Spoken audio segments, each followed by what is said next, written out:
the live stream.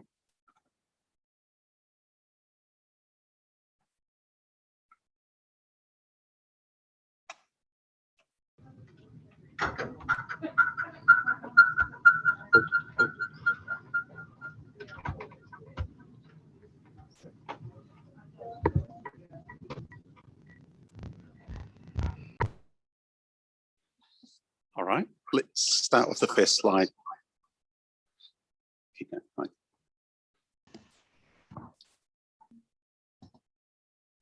So what we're looking today, councillors, is to give you a bit of a overview of where things are at with Tākina, and with a view to effectively a report coming back to council at the end of October.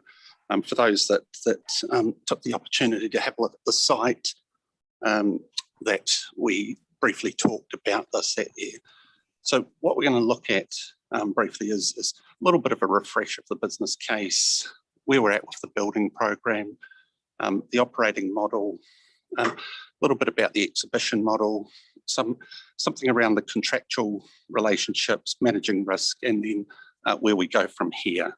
So if we move on to the next slide.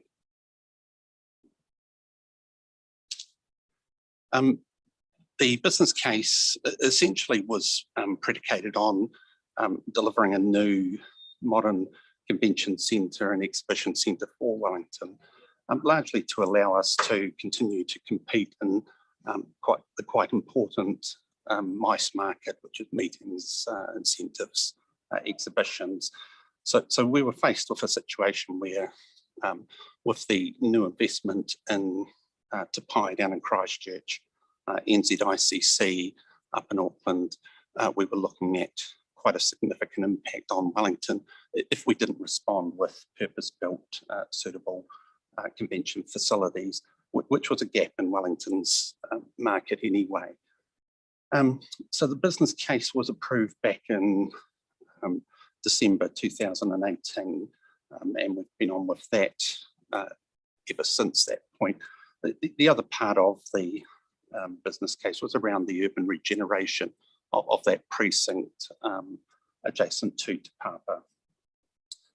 The business case approved the building of the Tākina Convention Centre, and it left open how we would operate the convention centre, and essentially that's what we're looking to now come back to council with, is the proposal on how we will actually operate the convention centre. So next slide, please, Heidi. The building program is going really well. So it's a $180 million project. The first sod was turned back in August 2019. Along the way, we've achieved the 5-star green rating. The building completion date in the business case was 14th of December. That in the contractual terms came out to pretty much the same, 10th of December 2022. So we're pretty much on target for that. Subject to, we've had a couple of delays just through the COVID impact, which have pushed that completion date of the building out into February 2023. We'll then go through a period of fit out, which is largely putting in the AV systems, the technical systems, with a targeted opening date of 1 July 2023. So at the moment, subject to how we come out of this latest COVID scenario, we're pretty much on target for that. Quite an achievement for the build project team, given the problems that Tākina and NZICC have had keeping the build project on target. Heidi, next slide, please. This is a slide I probably wanted to spend the most time on, which is just making sure that you've got an opportunity to understand how the model for Tākina will hang together and how we will propose to operate it. The business case really set out that what we wanted to try and do is we want the convention centre to be very much a Wellington experience. We didn't want it to be another international convention centre run by an Australian conglomerate or anything like that. We wanted to draw on the skills and expertise that was local in the Wellington market to try and make it a Wellington experience.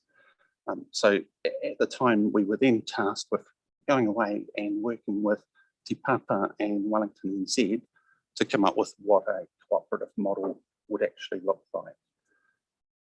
That process basically has taken a couple of years to work through. We used KPMG really as the facilitator to try and bring together what the options were, how the model would hang together, and how we would get the best out of each of the parties, Wellington, NZ, Te Papa, and ourselves. In doing that, the model that we've actually looked at is one that basically draws across the respective skills of Te Papa, which might not be widely known, but Te Papa Venues is the largest venue operator in Wellington by some considerable distance. What it operates is a vertically integrated venue operation, which what that means is that they basically have control of the process right from the sales bookings right through to food and beverage delivery, which is in-house via the Te Papa kitchens, right through to generally your AV and technical services. And essentially that's one of the strong features of the Te Papa venues themselves. When we look at Tākina, what we've got is a very strong market offering in the larger convention spaces. And when we look at Te Papa, we've got a very strong offering in the slightly smaller and much more meeting orientated focus. So where the operating model is looking to is trying to get the best out of both those venues so that they cooperate rather than compete, and they complement each other, and we get the value out of essentially what is a strong skill set that's already in the Wellington market with Te Papa. The way that will work is that effectively the Tākina and the Te Papa venues will come together to basically form a new trading entity, which is effectively noted here as Tākina Events. So going into the future, what was the Te Papa venues and what would have been Tākina will all be marketed and operated under Tākina Events. So effectively all of the business that was Te Papa venues business will be aggregated with the new business that's driven through Tākina to be the business of Tākina Events. The role of Wellington NZ through this is really in the area of expertise around the business events and the destination marketing. So the support for Tākina Events will come from Business Events Wellington, which is part of Wellington NZ. David Perks will pick up a little later on some of the activities of Business Events Wellington, and also a bit of an update on where we're at with the early marketing initiatives for Tākina. The Tākina Events then will basically be fully integrated. So it will operate a full service similar to Te Papa venues, right from sales right through to delivery. It will basically operate through the commercial kitchens of Te Papa for food and beverage, and Tākina kitchens for food and beverage. So it'll largely control the key inputs into the convention meetings businesses, which largely from a client perspective, it's your experience that you first have as a sales experience, then it's your food and beverage and your service delivery. So what we're doing through this model is basically controlling that value chain from start to finish.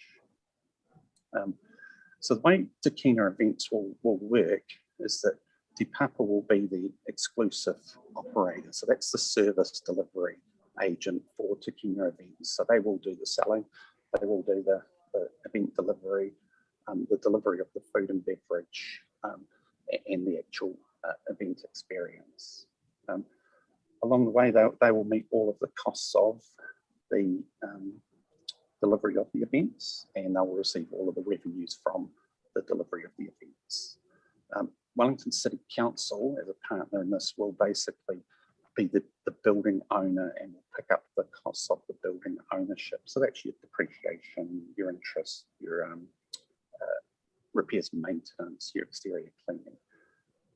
The way that the model hangs together then is of all of the revenue that comes through Tākina events, for any event that's held there, Wellington City Council would receive a commission on that business. So that's the commercial construct. The paper that comes to council will go through the actual financials and how that all hangs together. But at this stage, what I was trying to get was a familiarity with how the model itself actually is basically constructed. So the way it's essentially set up is that we're trying to basically work with a cooperative model that gets the best out of the relationship with Te Papa, that complements the two centres rather than directly competes between the two centres, and develops a international class offering in the convention business events market to the market. So we believe that what we've struck here is a really strong, distinctive commercial model for the operation of Tākina and Tākina events. Where Wellington Venues fits in is Wellington Venues are largely a multi-use venue, so they do everything from performing entertainment events through to conference business events and through the LTP, a much more greater focus on community access and events going forward. So it'll be a degree of business events business that will naturally move from Wellington Venues into Tākina events. And there'll be clients who would prefer to basically use the Michael Fowler auditorium for a large rate floor type auditorium that neither Tākina or Te Papa actually have on offer. So there'll be an element of choice that goes on there, but generally the expectation is that the primary deliverer of business events in the future will be through Tākina events. The way the relationship will be brought together is via a management agreement between Wellington City Council and Te Papa. There'll be a service level agreement with Wellington NZ, which picks up the relationship around city marketing, destination marketing, etc. So effectively what we're looking to come back to council with at the end of October will be the management agreement and how this whole operating model hangs together, and we're looking then to basically give authority and give life to that management agreement. So Heidi, if we could move on to the next slide. I mentioned what we were trying to do was essentially develop a Wellington experience so that we're a little bit differentiated. Wellington's known as a little bit quirky, and we want to try and retain some of that stuff. So the Wellington experience through the relationship with Te Papa and Wellington NZ will be largely driven through showcasing local product, a Wellington food and beverage experience.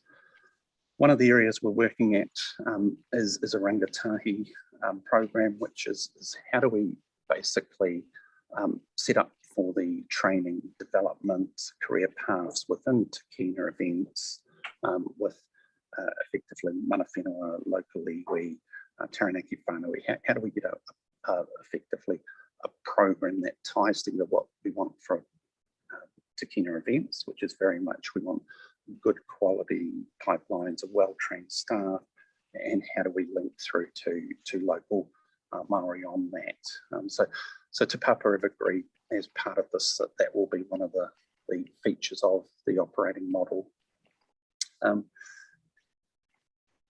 Essentially, we've started having discussions, and we've had discussions right from the start with Taranaki Whānui, have an important relationship with Tākina, and a lot of the work that was done early on with Kura and Taranaki Whānui around trying to get that identity for Tākina. Essentially what we've now had, and Karipa kindly ran a workshop recently with mana whenua around the next stage of that is how do we use the operating model to, again, get a distinctive local flavour, authentic local flavour around telling some of the stories of Taranaki whānui, mana whenua, and how do we get a unique and authentic tikanga for Tākina events. So we've got that work going on, and we've got a strong commitment from Te Papa to that. The last bit about that is really that bringing together of quite a unique proposition of having Tākina and Te Papa, the National Museum, adjacent to each other. I think one of the things that Arette, who's our business Wellington manager, notes is that the distance between Tākina and Te Papa is actually quite modest compared to the distance between walking from one part of the Melbourne Convention Centre to the other. So that precinct development is quite important, and it's quite a good opportunity for the two facilities to work hand in glove. Thanks, Heidi. I mentioned, and I won't spend long on this, is that the council role in this is around largely contract management. So we're looking to contract the service delivery of event management to Te Papa through this process. And so our responsibilities through this will be around contract management. How do we get a good framework for contract management? And we're looking to achieve that through two primary routes, which is a relationship management group, which involves executive from Te Papa, Wellington City Council, Wellington NZ, who would form the relationship management group. That group would be chaired by an independent subject matter expert. The next part is a strong performance framework. So how do we ensure that, having effectively outsourced the delivery of services for Tākina events, how do we ensure that the service delivery meets expectations and has the right tensions in that contract? Council will continue to own the brand and the brand management of Tākina and Tākina events, and we've stayed faithful to the imagery that you saw through the naming of Tākina, and that will flow through into Tākina events. And then that branding and imagery will flow through into the building itself, and also a lot of the identity. On top of that, we'll provide the typical building services, building management, security, exterior cleaning, repairs and maintenance, that type of thing. And at this point, I'll hand over to David, who'll talk to us a little bit about how Wellington NZ and the operating model work with the marketing side of things, and a bit of an update on the work that's been done as we've been working on the business events Wellington side of things for quite a while now to make sure that we get Tākina events up and running with a solid book of interest and sales. So over to you, David. Kia ora, everyone. Thanks, Danny. So just perhaps start with just a reminder for everybody as to what business events Wellington does. This is the part of Wellington NZ that looks to attract business events to Wellington, and they play a very important role in the process, because any larger events that are coming to Wellington don't just look, they need to deal with the whole city, with hotels, with experiences, and of course with the conference and convention facilities we have. And it's that pulling together of all the information, working with partners from outside of our city family, people like Tourism New Zealand, with professional conference organisers, with business events industry, Aotearoa, with associations, with universities, etc., to provide to potential clients that all the information they need to choose Wellington as their destination for their convention event. It's probably worth just reminding you as well that although we talk about business events, many of the events we're actually talking about aren't really business events at all. They are association events, they're academic events, they're more likely to be some kind of societal interest that brings together people either from across New Zealand, across Australia and New Zealand, or indeed more internationally still. And clearly with Tākina, we have and Te Papa working together in the format that Danny's suggested. We have now this much larger opportunity to attract these events from internationally. What are the key parts of this is finding the people in New Zealand who we can work with to attract events to New Zealand. And these are people who may previously have travelled to places in other parts of the world to go to events, and working out with them whether the events they go to are ones that we can bring to Wellington. Sometimes they don't even know that we're here to help. We go and find them, and we have a long list of opportunities to work with to keep Tākina filled into the future. I think just speaking a little bit to destination marketing, obviously Wellington NZ is, if you like, the city's destination marketer, both in New Zealand and within New Zealand and internationally. And this is going to be important for both parts of Tākina in terms of providing that destination story to make the city an exciting destination for conferences, but also in the public exhibition space in attracting people from across New Zealand and indeed from Southeast Australia to come to exhibitions that we'll be able to host once we have this new space available, which is quite different to anything we've had or indeed anywhere in New Zealand has had previously, and therefore the things we'll be able to have in there will be really exciting. If we could just move to the next slide, thanks. So just talking about that, I suppose the exciting part of this is, as Danny indicated, we've been working on getting business into Tākina over for a little while now. In fact, over a couple of years, and we're at the point where we've now got over 40 pieces of conference business penciled in.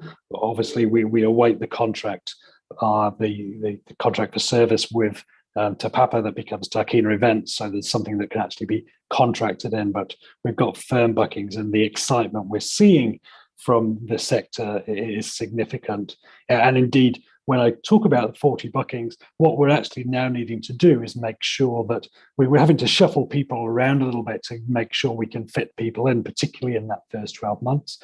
And the business we've been looking for to date is larger multi-day pieces of business. We're probably over, say, 300 or 400 delegates. We're pushing back anyone who says, I just want to host a dinner at the moment. That will come later down as we fill in the gaps between the bigger events, which will have a bigger impact on Wellington.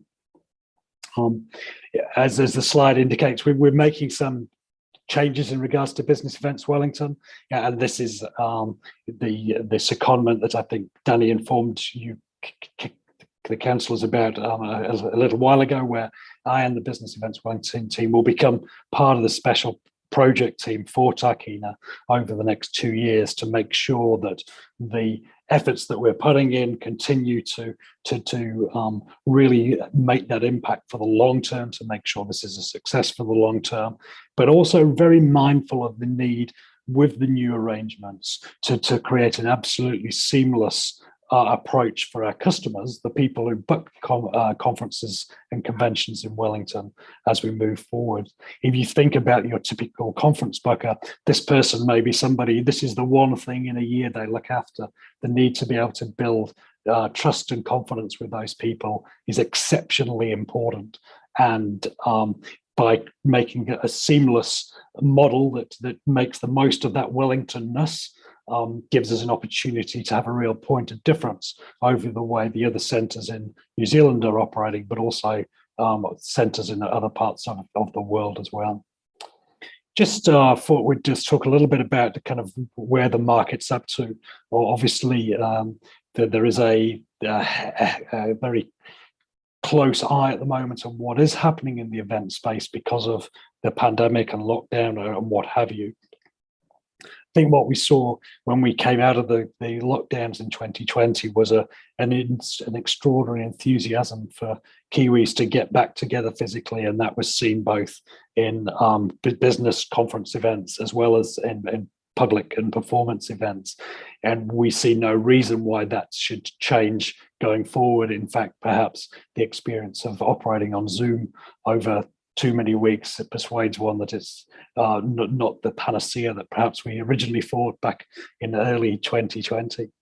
And then we have been keeping very close eye on what's been happening in other parts of the world. And certainly as we've looked to countries like the UK and France that have largely opened up over the last few months, we can see that their events and conference event schedule has really got going very quickly, again, just like we saw in New Zealand. So we do expect to see that conference market move back, and the importance for academics, for these associations, whether they're interested in the cultural space, the social space, the environmental space, or the health or whatever their particular interest is, seems to have been heightened internationally. And we're now seeing that as we focus on getting bookings out of Australia, which we're beginning to see, but also looking beyond Australia with Tourism New Zealand.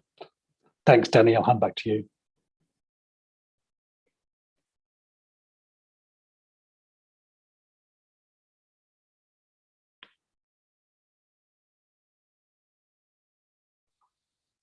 Councillors, can you hear me again? Okay. Next slide, please, Heidi. So the next part is just to reflect on how the exhibition model itself would work. So what we looked at in the previous structure was how the conference business and the service delivery would work in that space. In terms of the exhibition model, the way that will basically work is that Te Papa will provide exhibition services, which is around the identification, sourcing, contracting, delivery advice, assessment of exhibitions. Essentially then the exhibitions would be hosted at Tākina. Each exhibition, as we go through this, basically has its own construct, so that they all look and feel basically different. They all hang together, so they are literally on a case-by-case basis. But essentially what we would look at there is that the services to identify and source exhibitions would be provided by Te Papa. They are the preeminent and largest exhibition operator business in New Zealand, and are well respected in this space. Then the exhibitions would be hosted at Tākina, and then effectively the commercial construct would determine where the risk and reward sat for each of those. In terms of council through the business case for Tākina, it really looked at the exhibition business providing a return on the building costs to the owner, so to council. So we're looking at effectively the exhibition program to make a modest contribution back to the ownership costs. Again, the relationship here is picked up and will be expanded on in the management agreement and the report that comes to you towards the end of October. But to give you a little bit of a flavour, we've currently got 2 exhibitions that we're discussing with at the moment. One's very much a joint venture structure, and one is very much a risk share type arrangement. So each one will have its own characteristics. Next slide, please, Heidi.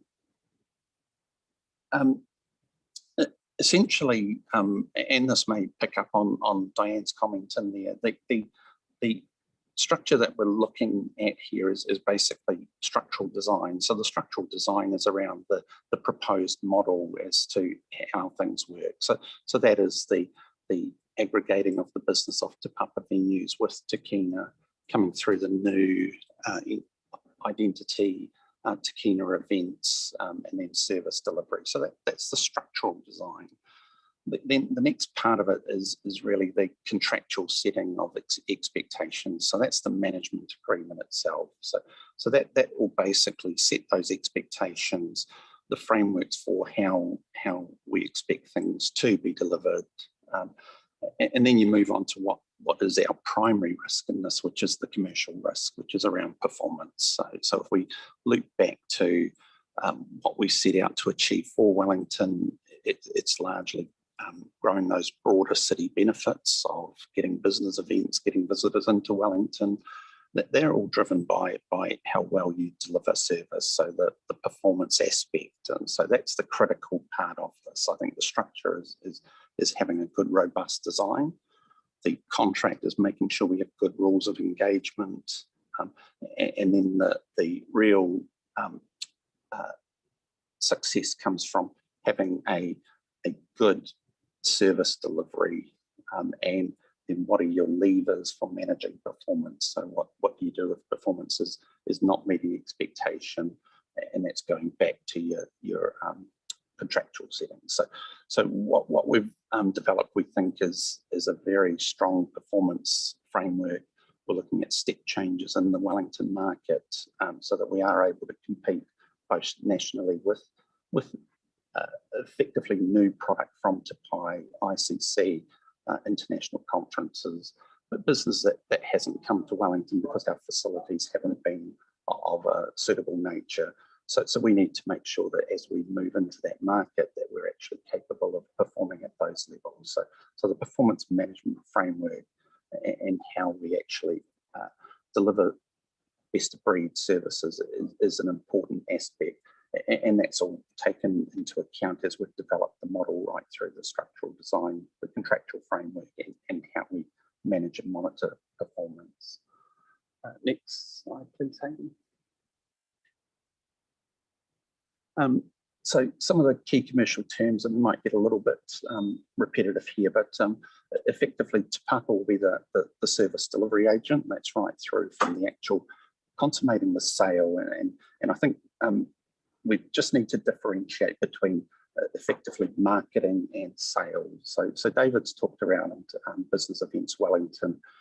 Business Events Wellington and Wellington NZ is your primary marketing agent. So they're out there bidding Wellington, selling Wellington, responding to inquiries for bids to that.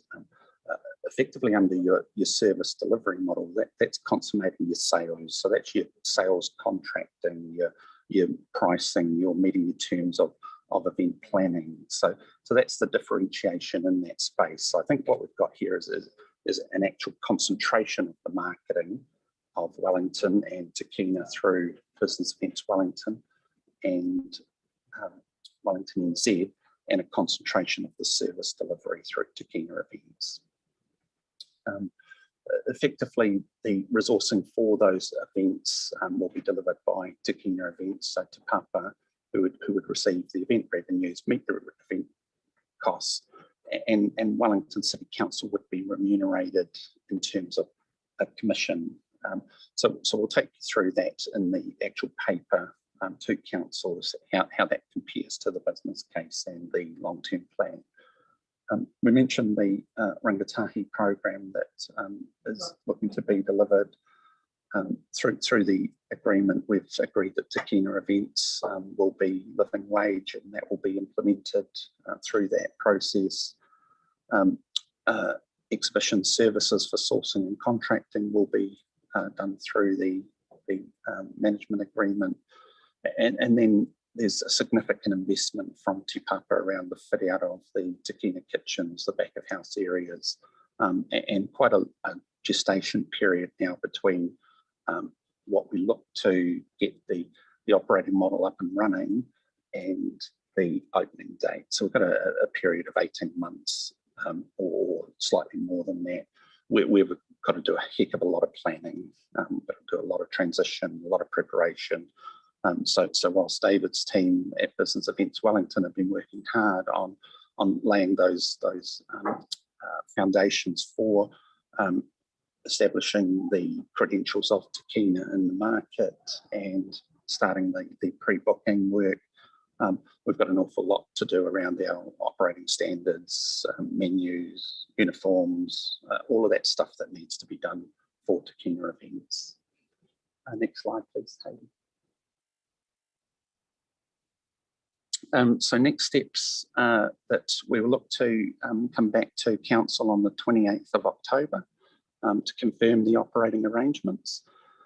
The Te Papa board will meet in November and subject to Council's decision on the 28th, they would then look to confirm the opposite, to confirm the arrangements with a view to then executing the management agreement in November.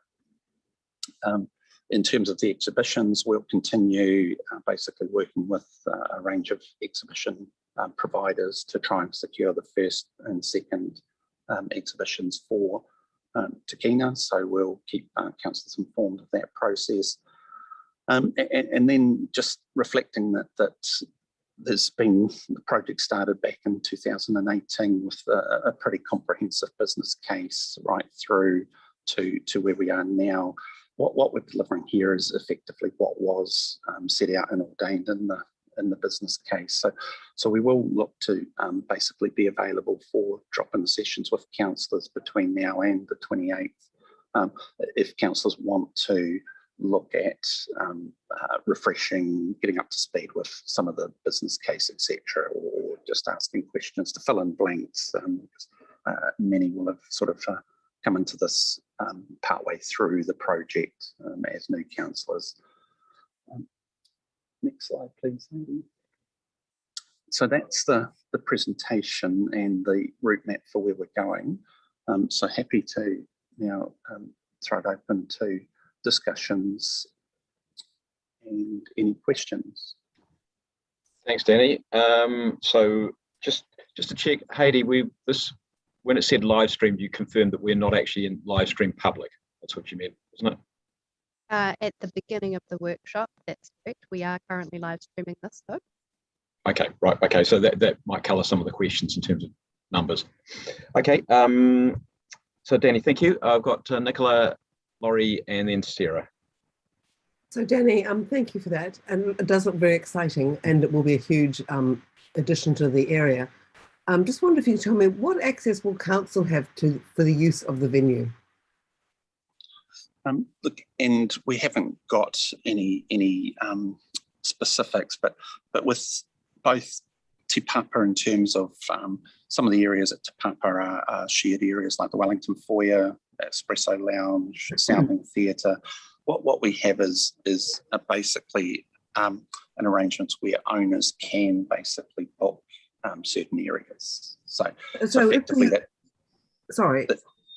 takes them out of the commercial arrangement, basically. So if we use Te Papa, for example, which we used recently for the APW awards, do we pay for that? And I'm not sure if you pay for it or not at the moment. The sponsorship or the contract with Te Papa provides, this is the one currently that council has, the 2.25 million per annum operating grant. That currently has some access rights attached to it for council to utilise certain Te Papa facilities. So Danny, is that a really interesting way of saying you don't know? Oh, no. I think I said I don't know about APW awards themselves. Yeah. But currently council has access to certain Te Papa venues through the sponsorship agreement. So if we decided to use the Tākina venues, we wouldn't pay for those, would we? Because we'd just be paying ourselves.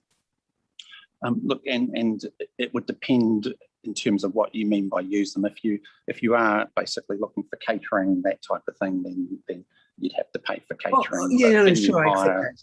Yeah, and AV services, but venue hire would be outside of that. Okay, thank you very much. Thanks, Laurie. Kia ora, thank you, and I just want to thank everyone for the visit we had last week as well. It was quite spectacular to be in the building. I've got a couple of questions. One is around the services that Wellington NZ provide. So I'm understanding we don't provide a catering service, and so what would our reason to the public be for why we've partnered with Te Papa services over Wellington NZ services? Yep, and so you've pretty much got it right, Laurie. So our current offering from the civic venues of Wellington is pretty much a venue hire model. So we have a venue available.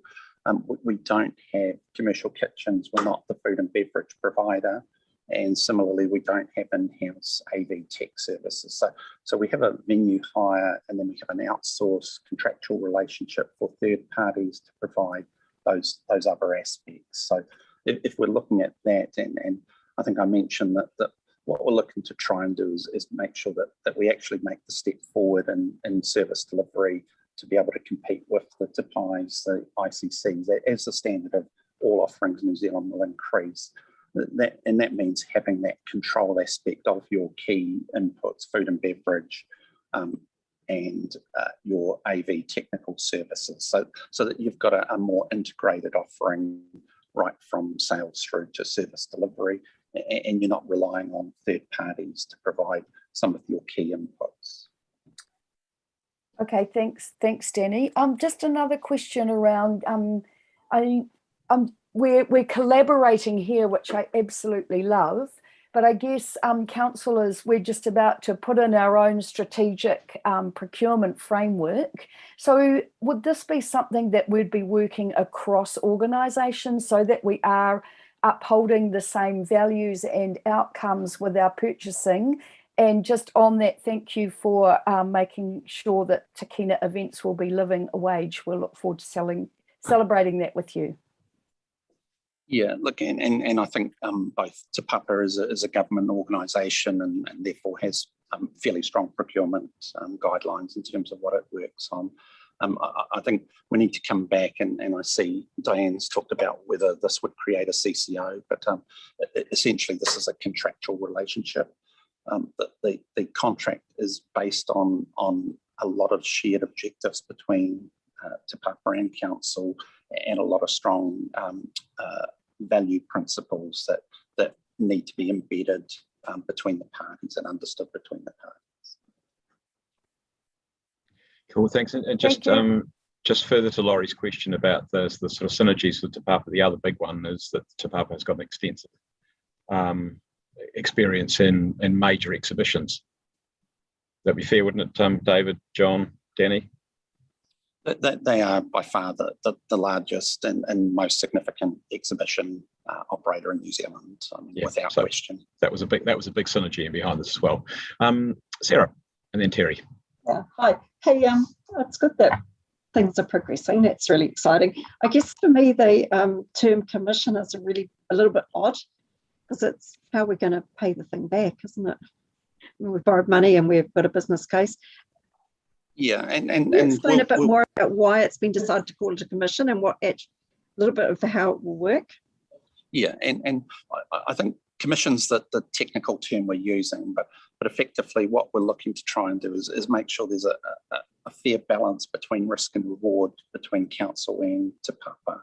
So council's got a major investment of $180 million in the new facility.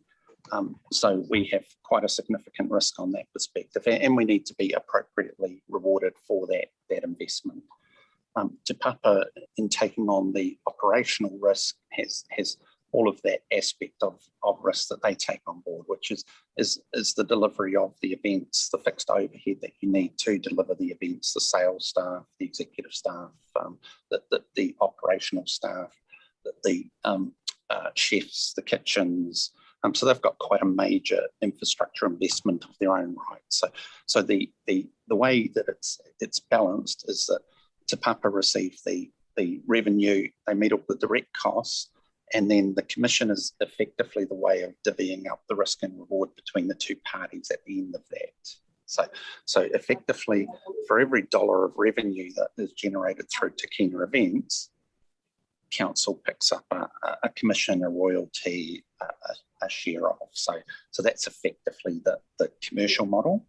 And what we'll do in the paper to you is basically take you through how those actually hang together and provide a slightly lower risk financial model than if we were operating it ourselves. I see. So there will be more detail to come, but obviously perhaps not right now, but at some point before we are asked to. Yeah, so you'll get a comprehensive paper on the 28th Okay. prior to the 28th.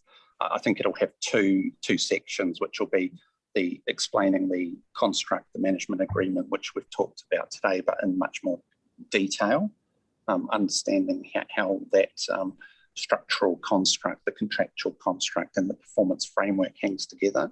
Okay. And then I think there'll be a separate PE paper, which is around the actual commercial terms that have been struck with Te Papa. So, Okay, good. Thank you. That's reassuring. Thank you. Thanks, Danny. Terry. Thanks, Danny. My question is around the key commercial terms and around if we've got anything in terms of that ambition to align with our other strategic priorities, noting, the lack of accessible spaces for arts in our city, the lack of accessible spaces for children and young people, and how, if we are able to make it kind of a bit more concrete in terms of those contracts about what happens with the space and making that accessible when it's not being used for top dollar conferences or other things like that. Yeah, and look, Terry, I suppose that there's two parts to that answer. Is one is that we currently have a degree of business events that goes through the civic venues. And as that business transfers to Tākina events, then it frees up the civic venues to a degree. So effectively your St. James, your Town Hall, when it comes back on, the TSBs, that they become more space and then becomes available for broadening the other activities that could be held in the civic venues. So I think it's probably looked at overall as opposed to one particular piece of the jigsaw. But what we should see is effectively more space being freed up in those civic venues. One thing we are looking at is that we want Tākina not to be effectively just an island. We want it to be integrated in Wellington. So we want it to speak to the values of council in Wellington around sustainability, etc. But we also want it to be basically important to Wellingtonians. So we want to be able to make sure that whilst we have paid events in the exhibition centre, that we balance that with community access, community events, or quirky Wellington events, that they're not all just international blockbusters. There will be quiet periods where we'll look to do something basically a little bit more community-based, Wellington-based, so that we are trying to get that building embedded in and it sounds a bit trite, but the hearts and minds of Wellingtonians. Cool. Yeah, awesome. And just on that, I guess if you're a person that's been observing the council and how we've kind of managed this project over the years, I guess my question would be, if I'm a child or a young person or a community group, what's in the convention centre for me, and why are certain funds being spent on in different ways. So I'm really curious to see how we deliver that message to people. But yeah, if you have any thoughts. Otherwise, great presentation. Thank you. Probably one of the big ones there, Terry, is going to be jobs. Living wage ones too, yep. The living wage ones, be a lot of jobs, and I suspect that a lot of them will be younger people. That's often the case in hospitality and events and functions. Anybody else? Fleur, you're on mute. I had a question through to Danny yesterday around the zoo, who are looking at expressions of interest for their catering, and just what Wellington NZ or council officials are doing around coordination among CCOs for this kind of thing, because obviously it's kind of operating here, but there may be a way to bring up places like the zoo and other places to have a better offering for people. Yeah, and Fleur, I suppose I hadn't joined those dots until you sort of put them through. What we're about to do is we're about to go to the hospitality market with effectively a promotional flyer, which is seeking expressions of interest in designing, fitting out and operating the cafe on the ground floor of Tākina. And that process is consistent with what we're trying to do with Tākina, is to try and get a Wellington offering, a Wellington-based cafe type operated there. So I think there's probably an opportunity in that, rather than Karen going out and doing a similar exercise, that we could certainly share and pick up on who's in the market. It's probably not a great time to be going to the hospitality sector looking for a cafe operator. So I think that effectively they've currently got Mojo. Mojo, I would have expected to be quite an important interest party at Tākina. So I think we can certainly look to join those dots up.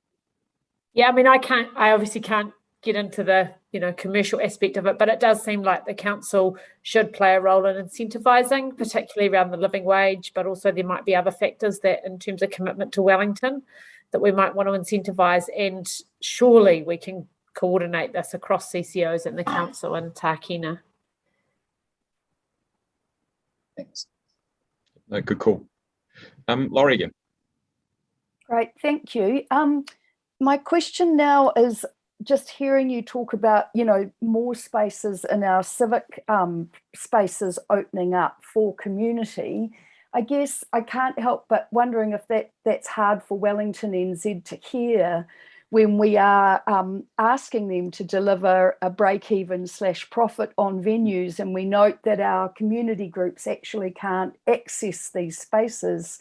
So I guess it feels like it's great bringing a new opportunity into the market, and I know that Wellington will gain from this, but I guess there must be some management or some moderation down the track to enable Wellington NZ to deal with their spaces at a profit or a non-profit, and that's okay. So what are we doing to look into that, to moderate that for community, but also for the business aspect? Yeah, and I see John's there, and he might want to have a comment, but ultimately, from a convention perspective, the client will determine. So in terms of if the client wants to have an experience at the Tākina Centre or Te Papa, they'll determine. And so there won't be a sort of a policy type perspective that says we're out of mice business at Wellington NZ and it's all being forced into Tākina. Ultimately, the client will choose. And if the client wants an intimate dinner in the town hall, then essentially they would choose to operate along that basis. So I think there isn't a sort of a rules-based forced outcome, but effectively, I think you could expect that a lot of the market will choose to go to Tākina. It's new, it's fit for purpose. So I think you will see inevitably some business move from Wellington NZ that would normally go there across to Tākina. John, you might want to. I agree entirely with what Danny has just said. And let me just start by saying we're totally supportive of this initiative. We're totally supportive of the collaborative models that are being put in place.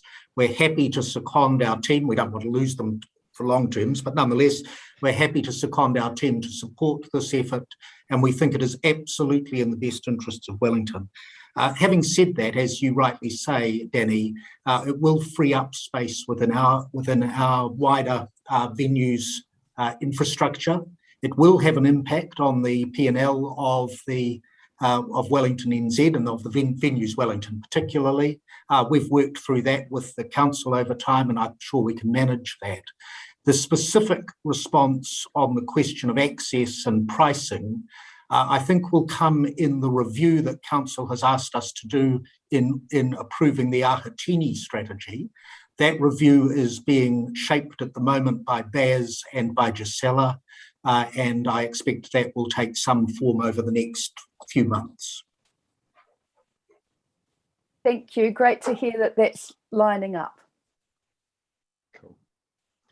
It looks like everybody's questions. We are slightly over time because we started late, but I think, Danny, thank you, and also John and David for being on the call. But I think you can see the enormous amount of work that's gone into this over a really lengthy period of time to cover quite a range of complex arrangements between the different parties. So, Danny, thank you for the work that you put into doing this too, and I know the Wellington NZ team as well. We'll look forward to the paper, and I just say also I think the iconography looks absolutely fantastic. I know that obviously the using the Tākina Tākina name and logo, but obviously it talks to the colour of the building too, doesn't it? Absolutely. Yeah, looks really, really classy. So well done. Okay, All right. team, I think that's Thanks, us for the moment. councillors.